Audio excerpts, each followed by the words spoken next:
ಮನಿ ಮಾರ್ಗ ಯೂಟ್ಯೂಬ್ ಚಾನಲ್ಗೆ ಸ್ವಾಗತ. ನನ್ನ ಎಲ್ಲ ಮಿತ್ರರಿಗೂ, ಇನ್ನೂ ಯಾರು ನನ್ನ ಚಾನಲ್ ಸಬ್ಸ್ಕ್ರೈಬ್ ಆಗಿಲ್ಲ ಅಂದರೆ ದಯವಿಟ್ಟು ಸಬ್ಸ್ಕ್ರೈಬ್ ಮಾಡ್ಕೊಳ್ಳಿ. ಇವತ್ತಿನ ವಿಷಯ ಹೋಗೋಕ್ಕೆ ಮುಂಚೆ ಡಿಸ್ಕ್ಲೈಮರ್ ಪಾರ್ಟ್ ಅಂತ ಮುಂಚೆನೇ ಹೇಳ್ಬಿಡ್ತಾ ಇದ್ದೀನಿ. ನಾನು ಸೆಬಿ ಸರ್ಟಿಫೈಡ್ ಫೈನಾನ್ಷಿಯಲ್ ಅಡ್ವೈಸರ್ ಅಲ್ಲ.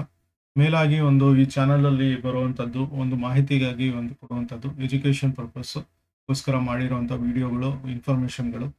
ಯಾವುದೇ ರೀತಿಯ ಫೈನಾನ್ಷಿಯಲ್ ಅಡ್ವೈಸ್ ಅಥವಾ ಇದೇ ಫೈನಲ್ ಅಂತ ಹೇಳಿ ಇನ್ವೆಸ್ಟ್ಮೆಂಟ್ ಮಾಡುವಂಥದ್ದಲ್ಲ. ಮೇಲಾಗಿ ನೀವೇ ಸ್ವಂತವಾಗಿ ನಿರ್ಧಾರ ಮತ್ತು ಮೇಲಾಗಿ ಯಾವುದೇ ಫೈನಾನ್ಷಿಯಲ್ ಅಡ್ವೈಸರ್ ಮುಖಾಂತರ ಸಹಾಯ ತಗೊಂಡು ಇನ್ವೆಸ್ಟ್ ಮಾಡೋದು ಉತ್ತಮವಾಗಿರುತ್ತೆ. ಮಾರ್ಕೆಟ್ ರಿಸ್ಕ್ ಇರುತ್ತೆ ಇನ್ವೆಸ್ಟ್ಮೆಂಟ್ ಅಂದರೆ.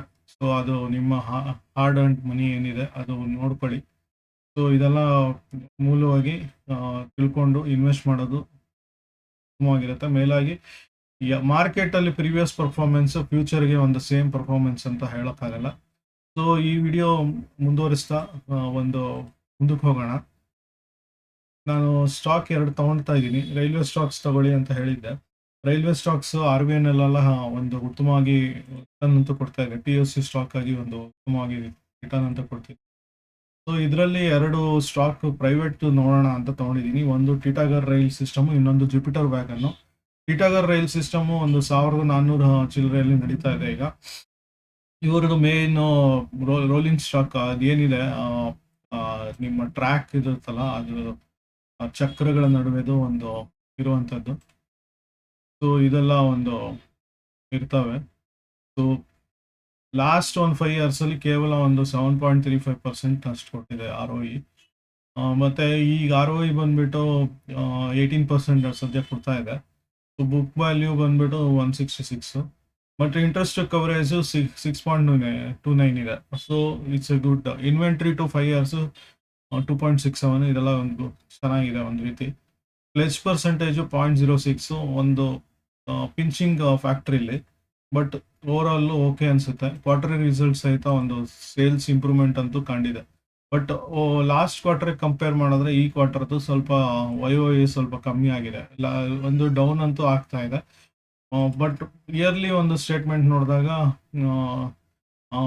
ಪ್ರಾಫಿಟ್ ಏನೋ ಬಂದಿದೆ, but same sales growth percentage wise ಕಮ್ಮಿ ಆಗಿದೆ. ಸೊ ಇದು ನೆಗೆಟಿವ್ ಫ್ಯಾಕ್ಟರ್ ಟಿಟಾಗರಲ್ಲಿ.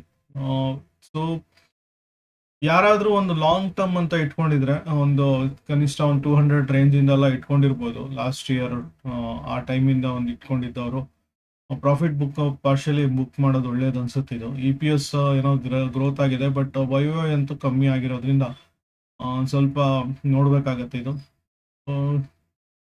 ಬೇಸಿಕಲಿ ಚೆನ್ನಾಗೇ ನಾವು ಬಂದಿದ್ರು ಸಹಿತ ಪರ್ಫಾರ್ಮೆನ್ಸ್ ಸ್ವಲ್ಪ ಕಡಿಮೆ ಆಗಿದೆ. ಸೊ ಇದನ್ನು ನೋಡ್ಬೇಕಾಗುತ್ತೆ. ನೆಕ್ಸ್ಟ್ ಸ್ಟಾಕ್ ಬಂದ್ಬಿಟ್ಟು ಜುಪಿಟರ್ ವ್ಯಾಗನ್. ಇವರು ಬೇಸಿಕಲಿ ವ್ಯಾಗನ್ಸ್ ಮಾಡ್ತಾ ಇರುವಂಥದ್ದು. ಸೊ ಬಾಡಿ ಬಿಲ್ಡಿಂಗ್ ಏನಂತ ಹೇಳ್ತೀರಾ, ಇವರು ಬರೀ ಕೇವಲ ಶಿಪ್ ಇದ್ರದ್ದು ಅಂತಲ್ಲ, ಬೇರೆ ಬೇರೆ ವೆಹಿಕಲ್ ಬಾಡಿಗೂ ಇದಾಗುತ್ತಾ ಇದೆ. ರೈಲ್ವೆ ವ್ಯಾಗನ್ಸ್ ಅಲ್ಲಿ 55% ಬರ್ತಾ ಇದೆ. ಸೊ ಇದಂತೂ ಕಮರ್ಷಿಯಲ್ ಅಲ್ಲೂ ಸಹಿತ ಗ್ರೋತ್ ಕಂಡಿದೆ. ಇಲ್ಲಿ ಕಮ್ಮಿ ಮಾಡಿದ್ದಾರೆ commercial vehicle actually, but railway wagons ಅಲ್ಲಿ ಚೆನ್ನಾಗಿ ಇಂಪ್ರೂವ್ಮೆಂಟ್ ಅಂತೂ ಮಾಡಿದ್ದಾರೆ.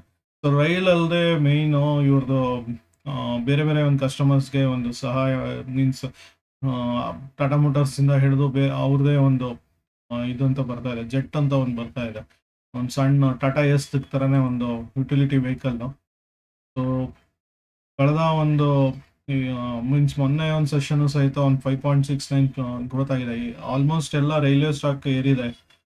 ಅದು ಇದಕ್ಕೂ ಕಾರಣ ಆಗಿತ್ತು. ಅದಲ್ಲದೆ ಹೊಸದಾಗಿ ಹೇಳಿರೋ ಪ್ರಕಾರ ಇಲ್ಲಿ ಇದು ಕೊಟ್ಟಿದ್ದಾರೆ, ಜುಪಿಟರ್ ವ್ಯಾಗನ್ ಇದು ಬರ್ತಾ ಇದೆ ಅಂತ ಇಲ್ಲಿ ನೋಡ್ಬೋದು. ಸೊ ಬೇಸಿಕಲಿ JEM ಅಂತ JEM ತೇಜ್ ಅನ್ನೋ ಬ್ರ್ಯಾಂಡ್ ನೇಮಲ್ಲಿ 1 ton commercial vehicles same like Tata Ace ಗಾಡಿ ಥರನೇ ಇದೆ ಇದು. ಸೊ ನೀವು ಅದನ್ನು ನೋಡಿ ಅದೆಲ್ಲ ಗಮನದಲ್ಲಿ ಇಟ್ಕೊಂಡು ಈ ಸ್ಟಾಕ್ ಮೇಲೆ ಶಿಫ್ಟ್ ಆಗೋದು ಒಳ್ಳೇದು ಅನ್ಸುತ್ತೆ, ಟಿಟಾಗರಲ್ಲಿ ಯಾರಾದರೂ ಇನ್ವೆಸ್ಟ್ ಮಾಡಿದ್ರೆ. ಮತ್ತೆ ಈ ಹೊಸದಾಗಿ ಯಾರಾದರೂ ಎಂಟ್ರಿ ತಗೊಳೋರು ಇವತ್ತು ಸಹಿತ ಎಂಟ್ರಿ ಕೊಡ್ಬೋದು. ಲಾಸ್ಟ್ 5 ಇಯರ್ಸ್ಗೆ ನೋಡಿದಾಗ ಅಪ್ ಟ್ರೆಂಡ್ ಅಂತೂ ಯಾವತ್ತಿಂದನೂ ಇದೆ. ಮತ್ತೆ ಪೀಕ್ ಅಂತೂ ಹೋಗಿದೆ. ಇದು ಮತ್ತಷ್ಟು ಏರಿಕೆ ಅಂತೂ ಕಂಡಿದೆ. ಸ್ಟಾಕ್ ಪಿ ಬಂದ್ಬಿಟ್ಟು ಇಂಡಸ್ಟ್ರಿ ಪಿಗಿಂತ ಜಾಸ್ತಿ ಇರೋದು ಸ್ವಲ್ಪ ರಿಸ್ಕ್ ಕೆಲವು ಸಲ. ಸೊ ಒಂದು ಏನೊಂದು ಸಜೆಷನ್ ಅಂದರೆ PSU ಸ್ಟಾಕ್ಗೆ ಫುಲ್ ಇನ್ವೆಸ್ಟ್ ಮಾಡೋ ಬದಲು ಮತ್ತೆ ಟಿಟಾಗರಲ್ಲಿ ಫುಲ್ ಇನ್ವೆಸ್ಟ್ ಇರೋರು ಯಾರಾದರೂ ಜುಪಿಟರಲ್ಲೂ ಸ್ವಲ್ಪ ಹಾಕೊಳೋದು ಬೆಟರ್ ಅನ್ಸುತ್ತೆ. ಸೊ ಇದೊಂದು ಗಮನದಲ್ಲಿ ಇಟ್ಕೊಂಡು ಜುಪಿಟರ್ಗೆ ಸ್ವಿಚ್ ಆಗುವಂಥದ್ದು ಒಂದು ಒಳ್ಳೇದು ಅನಿಸ್ತಾ ಇದೆ ನನಗೆ. ಮತ್ತೆ ಗ್ರೋತ್ ಚೆನ್ನಾಗಿ ಕಾಣಿಸ್ತಿರೋದ್ರಿಂದ ತುಂಬ ಒಂದು ಪರ್ಫಾರ್ಮ್ ಮಾಡ್ಬೋದು ಅನ್ಸುತ್ತೆ. ಯಾಕಂದ್ರೆ ಇವರು ಕಮರ್ಷಿಯಲ್ ವೆಹಿಕಲ್ ಸೆಗ್ಮೆಂಟಲ್ಲಿ ಮುಂಚೆ ಮಾಡ್ತಾ ಇದ್ರು, ಕಡಿಮೆ ಮಾಡಿದ್ರು ಜುಪಿಟರ್ ಅವರು. ಈಗ ಒಂದು ಮತ್ತೆ ಅದೇ ಸೆಗ್ಮೆಂಟಲ್ಲಿ ಮತ್ತೆ ಏರಿಕೆ ಕಾಣಿಸಕ್ಕೆ ನೋಡ್ತಾ ಇದ್ದಾರೆ. ಸೊ ಇದೆಲ್ಲ ಗಮನದಲ್ಲಿ ಇಟ್ಕೊಂಡು ಒಂದು ಒಳ್ಳೆ ಇದಿರುತ್ತೆ ಅಂತ ಅನ್ಕೊಳ್ತೀನಿ. ಮತ್ತೆ ಮೇಲಾಗಿ ಇವ್ರದ್ದು ಆರ್ಡರ್ಗಳು ಅದಾನಿ ಲಾಜಿಸ್ಟಿಕ್ಸ್ ಕಡೆಯಿಂದೆಲ್ಲ ಬಂದಿದೆ. ಸೊ ಇವ್ರದ್ದು ಬೇರೆ ಬೇರೆ ಒಂದು ಸರ್ವಿಸ್ಗೋಸ್ಕರ ಬೇಕಾಗುತ್ತೆ. ಸೊ ಇದೆಲ್ಲ ಒಂದು ಗಮನದಲ್ಲಿ ಇಟ್ಕೊಂಡು ಇನ್ವೆಸ್ಟ್ ಮಾಡೋದು ಒಳ್ಳೇದಂತೂ ಆಗುತ್ತೆ. ಯಾಕಂದ್ರೆ ಇವ್ರದ್ದು ಮೇಯ್ನ್ ಕಂಟೈನರು ಬಾಕ್ಸ್ ಅದೇನು ಕ್ಯಾಬಿನ್ ಅಂತ ಮಾಡ್ತಾ ಇದ್ದಿದ್ದು ಅಷ್ಟೇ. ಇವಾಗ ಅವ್ರದೇ ಒಂದು ಕಮರ್ಷಿಯಲ್ ವೆಹಿಕಲ್ ಬರ್ತಿದೆ ಅಂದ್ರೆ ಒಂದು ಬೆಸ್ಟ್ ಪಾರ್ಟ್ ಅಂತಾನೆ ಹೇಳ್ಬೇಕಾಗುತ್ತೆ. ಈ ರೇಷಿಯೋ ಬಂದ್ಬಿಟ್ಟು ಕಡಿಮೆ ಆಗಿತ್ತು. ಈ ಬೇಸಿಸ್ ಮೇಲೆ ಒಂದು ನೋಡ್ಕೊಳ್ಳಿ ಬೇಕಿದ್ರೆ ನೀವು. ಇದು ಯಾವಾಗ ಕಡಿಮೆ ಬರುತ್ತೆ ಅವಾಗ ಒಂದು ಬೈ ಮಾಡೋದು ಒಂದು ಒಳ್ಳೇದು. ಯಾಕಂದ್ರೆ ಪೀಕೆಲ್ಲ ಹೋದಾಗ ಬೈ ಮಾಡಿದಾಗ ಇದಂತೂ ಆಗುತ್ತೆ. ಬೆಸ್ಟ್ ಎಂಟ್ರಿ ಪಾರ್ಟ್ ಯಾವಾಗ ಅಂತ ಟ್ರೇಡಿಂಗ್ ವ್ಯೂ ಅಲ್ಲಿ ನೋಡೋಣ, ಜುಪಿಟರ್ ಇದಕ್ಕೆ ಅಂತಾನೆ. ಯಾಕಂದ್ರೆ ಒಂದು ನೋಡ್ಬೇಕಾಗತ್ತೆ ಇಂಥದ್ದೆಲ್ಲ, ನೇರವಾಗಿ ಬೈ ಮಾಡೋದು ಬೇಕಾಗಿರಲ್ಲ. ಯಾವಾಗ ಬಯರ್ಸ್ ಅಂತೂ ಇರುತ್ತೆ ಇದಕ್ಕೆ, ಯಾಕಂದ್ರೆ ಒಂದು ಪರ್ಫಾರ್ಮೆನ್ಸ್ ಅಂತೂ ಪ್ರಾಫಿಟ್ ಅಂತೂ ಚೆನ್ನಾಗಿ ಬಂದಿದೆ, ಏರಿಕೆ ಅಂತೂ ಆಗ್ತಾ ಇದೆ. ಸೊ ಮೂಲವಾಗಿ ಇದು ನೋಡೋಣ ಹೇಗೆ ಒಂದು ಪರ್ಫಾರ್ಮ್ ಮಾಡ್ತಿದೆ ಟ್ರೇಡಿಂಗ್ ವ್ಯೂ ಅಲ್ಲಿ.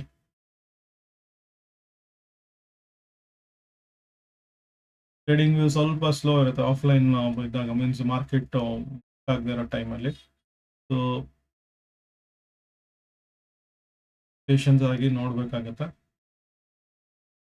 ಜುಪಿಟರ್ ವ್ಯಾಗನ್ ನೋಡೋಣ ಹೇಗೆ ಪರ್ಫಾರ್ಮ್ ಮಾಡಿ.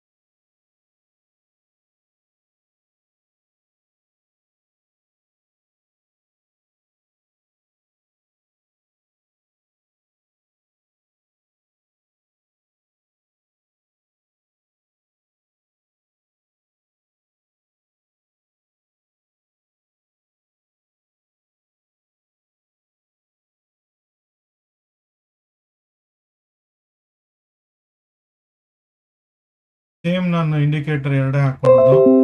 ಬೇಸಿಕಲಿ ನಾನು RSI ನೀವು ಹಾಕೊಬೋದು.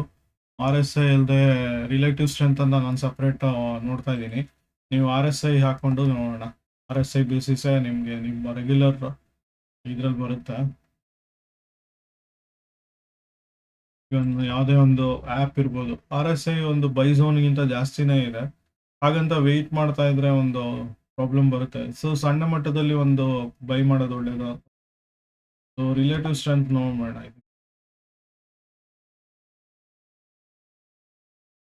ಸೊ ಜಸ್ಟ್ ಏರಿಕೆ ಆಗಿದೆ, ಈ ಕಳೆದ ಒಂದು ತಿಂಗಳಲ್ಲೇ ಏರಿಕೆ ಸಿಕ್ಕಾಪಟ್ಟೆ ಕಂಡಿದೆ ಇದು. ಸೊ ಮತ್ತಷ್ಟು ಏರಿಕೆ ಅಂತೂ ಆಗುತ್ತೆ. ಸ್ವಲ್ಪ ಪಾಸಿಟಿವ್ ಆಗಿ ಮೀನ್ಸ್ ನೋಡಿ, ಸ್ಟಾರ್ಟಿಂಗ್ ಇಂದ ಝೀರೋ ನೆಗೆಟಿವ್ ಸೈಡ್ ಹೋಗೇ ಇಲ್ಲ, ತುಂಬಾ ಒಂದು ಪಾಸಿಟಿವ್ ಸೈಡ್ ಅಲ್ಲೇ ಹೋಗ್ತಿದೆ. ಹೊಸದಾಗಿ ಇದಂತ ಕೊಟ್ಟಿರೋದ್ರಿಂದ ಮತ್ತೆ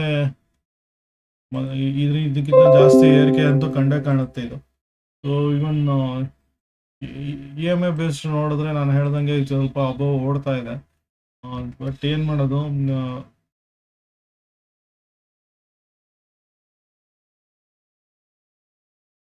ನೀವು EMI ರೆಗ್ಯುಲರ್ ಯಾವುದಾದ್ರೂ ಹಾಕ್ಕೊಳ್ಳಿ. ನಾನು ನಂದೇ ಸಪ್ರೇಟ್ ಇಟ್ಕೊಂಡಿದ್ದೀನಿ.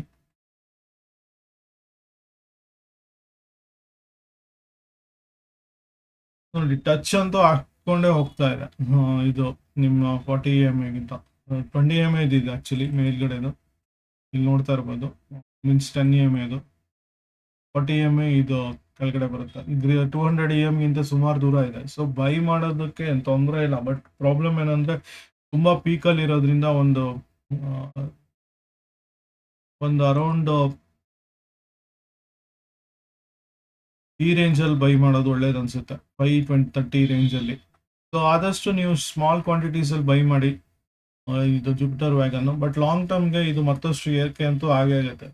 ಸೊ ಇನ್ ಕೇಸ್ ಇಲ್ಲೇನಾದ್ರೂ ಎಂಟ್ರಿ ತೊಗೊಂಡ್ರೆ ನನಗೆ ನನ್ನ ಪ್ರಕಾರ ಇಲ್ಲಿ ಎಂಟ್ರಿ ಸಿಕ್ಕಿದ್ರೆ ಬೆಟ್ರ್ ಆ್ಯಕ್ಚುಲಿ 594 ರೇಂಜಲ್ಲೆಲ್ಲ.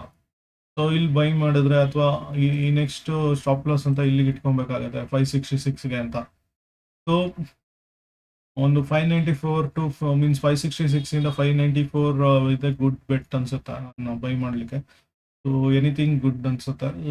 ಲ್ಯಾಗೆಲ್ಲ ಇದು ಅಂತ ಇರುತ್ತಲ್ಲ, ಮೀನ್ಸ್ ಲೀಡ್ ಅಂತೂ ಕಾಣಿಸ್ತಿದೆ ಇದ್ರದ್ದು ಮುಂದೆ ಹೋಗುತ್ತಿದೆ ಇನ್ನು. ಸೊ ಮಾರ್ಕೆಟ್ ಅಂತೂ ಪಾಸಿಟಿವ್ ಟ್ರೆಂಡಲ್ಲೇ ಹೋಗಿರೋದ್ರಿಂದ ಇದು ಮತ್ತಷ್ಟು ಏರಿಕೆ ಅಂತೂ ಕಂಡೇ ಕಾಣುತ್ತಿದ್ದು. ಬಿಟ್ವೀನ್ 560ಇಂದ 590 ರೇಂಜಲ್ಲಿ ಒಂದು ಗುಡ್ ಬೈ ಅಂತಲೇ ಹೇಳಬೇಕಾಗುತ್ತೆ. ಸೊ ಇದನ್ನು ನಾವು ಕಾನ್ಸಂಟ್ರೇಟ್ ಮಾಡಿ ಬೈ ಮಾಡ್ಕೊಳ್ಳಿ. ಮತ್ತು ಈ ಒಂದು ವರ್ಷದಲ್ಲಿ 600 ಇರೋದು ಏನಿಲ್ಲ ಅಂದರೆ 800 ಪ್ಲಸ್ ಅಂತೂ ಬಂದೇ ಬರುತ್ತಿದ್ದು. So all the best. Invest ಮಾಡ್ತಾರೆ, ಸೇಫ್ಲಿ ಇನ್ವೆಸ್ಟ್ ಮಾಡಿ. ಒಳ್ಳೆ ಸ್ಟಾಕ್ ಮೇಲೆ, fundamentally very strong, technically very strong stock ಮೇಲೆ ಇನ್ವೆಸ್ಟ್ ಮಾಡಿ. ಧನ್ಯವಾದಗಳು, ಮತ್ತೆ ಸಿಗೋಣ.